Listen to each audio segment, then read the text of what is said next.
Welcome to Reykjavík Grapevine's newscast. My name is Valur Grettisson. I'm an editor-in-chief at the Reykjavík Grapevine.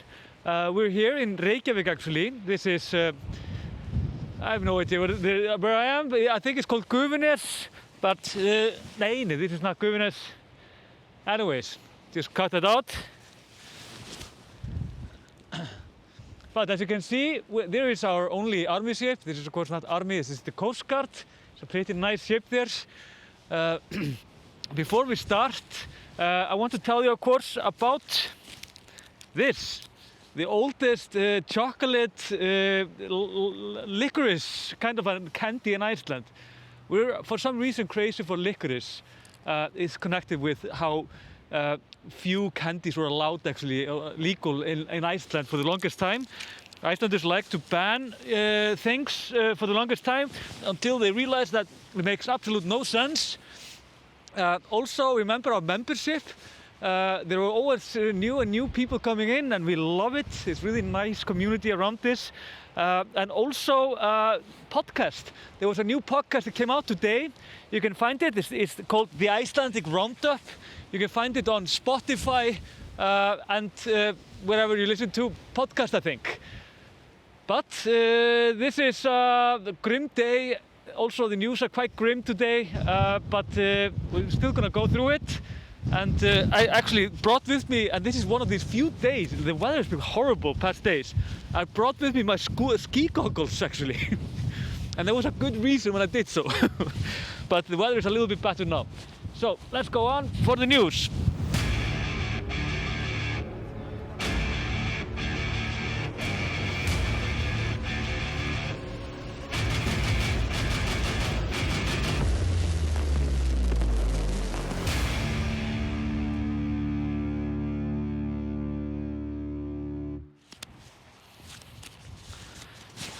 Nee, nee.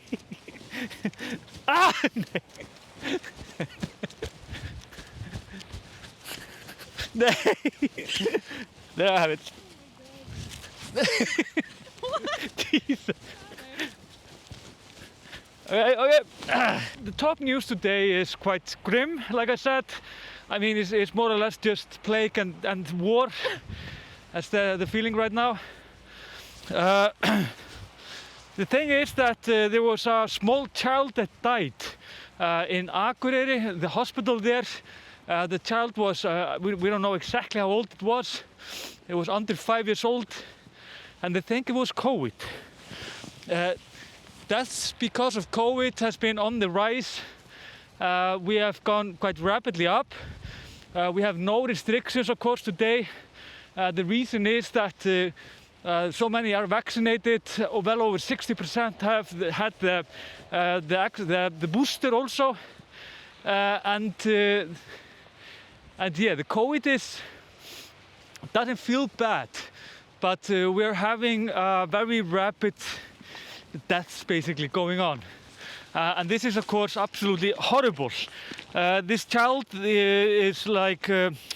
It's not fully clear if it died actually from COVID. There have to be a post-mortem examination, which is always implemented when someone dies from unexplained reasons. There might be something else like connected to this. You know this from the news, of course. It's not always that simple that it's COVID. Sometimes it's something else, but COVID definitely doesn't help. Does it? So deaths have been on the rise. 83 have died from the virus from the beginning of the pandemic, and most of them are 60 years old or older, or 77 people of these 83 have been over 60 years of age. This is very probably like the same statistic as you can find in your own home country. And yeah, the pandemic is like it is. It's just, when you think it's going away, it's not really. It's still taking a very heavy toll. Although the society is very, we could say like it's very like natural. Like we haven't been so close to normality for basically since the beginning of the pandemic. Yeah, and also there are 88 patients now at the hospital with COVID-19, and there have never been so many at the same time from the beginning of the pandemic at hospital. This is something that the epidemiologist, of course, said in the beginning when we were saying that we would have no restrictions anymore, releasing these restrictions. He said this would obviously be really, really tough for the first 3 weeks at least. Now we're 3 weeks into this, and I mean, to be honest, it's not impossible but that they will implement some new restrictions. They won't be heavy if they will, but especially if this child died from COVID, Icelanders will obviously be quite shocked about it. But this hasn't been that loud in news actually, mostly because Russia invasion in Ukraine, of course, have been taking up all the time basically in the news, of course, and for very good reasons. And then, just to have it a little bit more morbid, I'm sorry about that actually. There were around 100, what do you call it, eider ducks. I think you say it like that. And they had to be put down by veterinarian. Yeah, you can even see them here. These kind of ducks. The reason that they put them down is because there was an environmental disaster in the area of Suðureyri in Westfjords. Suðureyri is a very small town. It's not that far away from Ísafjörður, although nothing is close to anything when it comes to Westfjords. And the thing is, of course, that a little bit windy here. The thing is that there was an oil tank, like a small one, well, small and not small. It was like 9,000 liters of oil in it, and it actually, we don't really know exactly what happened, but the oil was spilled and it ended up in the harbor in Suðureyri, and these ducks actually seek for shelter there. This means that they basically got the oil on the feathers and so on, and it takes away the fatness from the feathers, which is what keeps them warm, help them fly and so on. It's life essential for these birds. The people in Suðureyri, the heroes they are actually, they saw and they have been criticizing the government for doing nothing, and they haven't been doing anything, in my opinion, well, not much at least. And they actually opened up like a rescue center for these birds, where people, even children, were helping these birds, taking them into these shelters and cleaning them and so on. And they said that when they saw these birds, it was like, they described it like it was like being in a horror movie almost. It was horrible to see it. The oil company that owned this tank, they said this was a very unfortunate accident. They think it's basically the weather. And as you can see, the weather in Iceland has not been very nice. It's like this in Reykjavík. You can imagine how this is in Westfjords. I can promise you it's like 10 times worse. Westfjords is a very a remote, harsh place, and hard people that live there, but with a big heart, and they are basically just saving birds. And it was pretty striking actually. There was at the RÚV, our national broadcast, there was a journalist that came to them and he did a report about this, and he was interviewing this small girl. She was perhaps 8, 9, 10 years old, and he was asking her about this disaster, and she was describing this, showing him the birds, and then she said that she felt like nobody really cared. And she said that he was the first man that actually came from outside of the village to check them out. And that broke my heart actually to see that. And this little girl was basically just trying to save these birds, and it was I mean, adorable but quite grim at the same time, I have to say. So. The spokesperson for the company have apologized, and they have promised to find out what happened and have been quite supportive.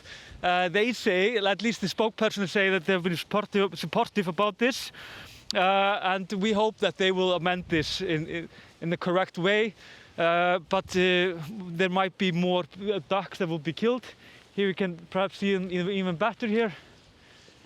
They're floating there. They're all around Iceland, of course. And finally, something nice, right?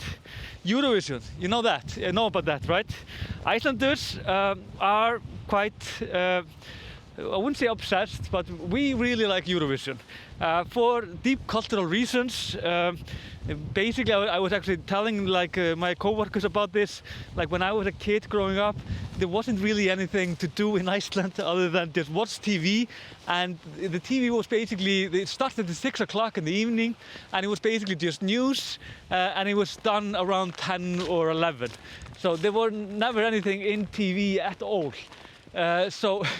So basically, when something was done, like when the Eurovision came, it was like a huge event in Iceland. Also, just as like a family came together. We ate, as a kid, we ate the chocolate that we could eat. Even chocolate was more or less banned in Iceland most of the time. Like some years ago, we always had like these chocolate biscuits.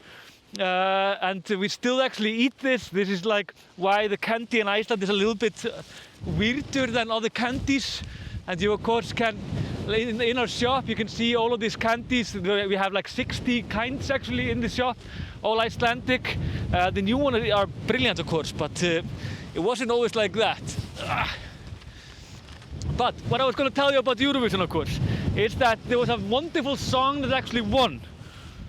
I think I have to have the back in you, Art. If I don't, you won't hear me. You okay with that? Art is back, by the way. He's back from the war. He's never been better. He's a little traumatized, but other than that, he's quite good. Yeah, the winners this year was the trio of sisters, Sigga, Beta, and Elín, with the song Með hækkandi sól. This literally translates as the rising sun. I'm not sure if that will be the title of the song in English, but it's what it basically means. It's a good reminder also because the sun is actually coming up again. I mean, now we have, I think the sun doesn't go down until 7 o'clock in the evening, which is pretty good. I mean, we used to have only 4 hours of sun not that long ago. Also, there was a band competing against them called the Daughters of Reykjavík, and they are like quite well known internationally, and they are, in my opinion, absolutely brilliant band, feminist hip-hop band, girls that are incredibly talented, fun, funny, and just inventive in many ways. And they had a crazy song like Tökum af stað, or Turn This Around, and most people actually expected them to win at this competition in Eurovision, which was held last Saturday, but all of a sudden, for some reason, like in a what do you call it, like a standoff, like there was like 2 acts had competed in the end, and that was the Rising Sun and then Turn This Around, and the sisters actually won. There was a small scandal about this.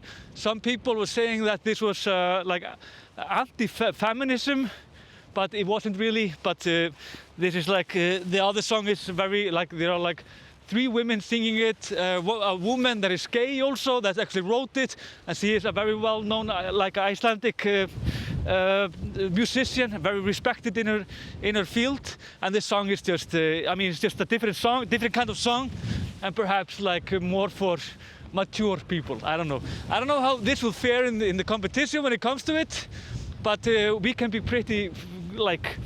We can be very proud of both of these songs. It wouldn't really matter which one would have gone forward. This would have been brilliant. But yeah, those girls, the sisters, they were, you should at least check us out, and also just check them out, the musicians. These 3 sisters are actually, they are actually brilliant each on its own, you know. And their mother, which is Ellen Kristjáns, is also like a legendary Icelandic singer. So this was quite the treat for us Icelanders, and we watched it religiously. Illugi, my son, he said that the Rising Sun was the best song. I was rooting for the Reykjavík or the Daughters of Reykjavík, but I lost. So, okay, we have to try this, right? This is it for the newscast though. Remember, of course, the chocolate, you can have it in our shop. Remember our podcast, we're really proud of this, me and Josie. We talked to Irina Subenko. She's an intern with us. She came to us before the war, but now has no home country to turn back to. Hopefully she will in the end, but she gives us more like an insightful view of like the mentality in Ukraine. And so yeah, definitely check it out. Wow. So thank you. Also remember, like it's grim news, but I mean, like in Iceland, you can see like everything is snowy, cold, quite nasty, but then you have like the beauty of Asia and the beautiful rising sun and everything. There is always, yeah, it really turns like from dark to light quite a fast, quick way sometimes, at least in Iceland. So, see you then.